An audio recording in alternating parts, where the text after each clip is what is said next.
আমাদের বোন একটি প্রশ্ন করেছেন যে সিজদাতে যে আমরা দোয়া করব, এটা কোন দোয়া করব বা কিভাবে করব যদি একটু বলে দেন।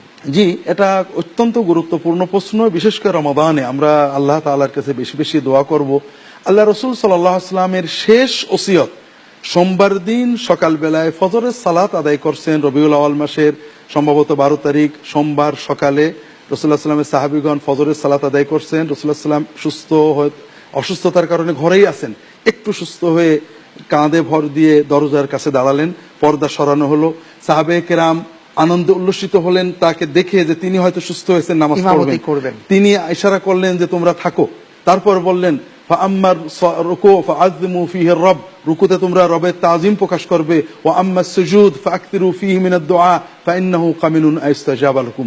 যখন সাজদা করবে তখন বেশি বেশি দোয়া করবে, কারণ সাজদার দোয়া কবুল হওয়ার সম্ভাবনা খুবই বেশি। কাজে আমরা সাজদায় সব দোয়াই করব, সবকিছু চাইবো, দুনিয়া আখিরাতে সকল কথা চাইবো, তবে চাওয়ার ভাষাটা হবে আল্লাহ তাআলার কাছে আবেদনের ভাষা, মানুষে মানুষে কথার ভাষা নয়। রাসূলুল্লাহ সাল্লামের শেখানো সুন্নত দোয়াগুলো মুখস্থ করলে ভালো হয়। এছাড়াও আমরা আল্লাহর কাছে সবকিছু চাইতে পারি। আমরা যদি আমাদের নিজেদের ভাষায় দোয়া করি, অনেকেই দোয়া পারেন না মাতৃভাষায়। এটা আমাদের দেশের জন্য একটা বেশ জটিল প্রশ্ন, কারণ আমাদের দেশে যে ফিকহের কিতাবগুলো পড়ানো হয় যার ভিতরে শামী কিতাব অন্যান্য কিতাব রয়েছে, এখানে লেখা হয়েছে যে মাতৃভাষায় দোয়া করা মাকরু। কেউ কেউ বলেছেন মাকরু মানে মাকরু তানজিহি, অনুচিত, কেউ বলেছেন বেশি মাকরু তাহরিম। এটা হলো হানাফি মাযহাবের ফকিহগণের মত।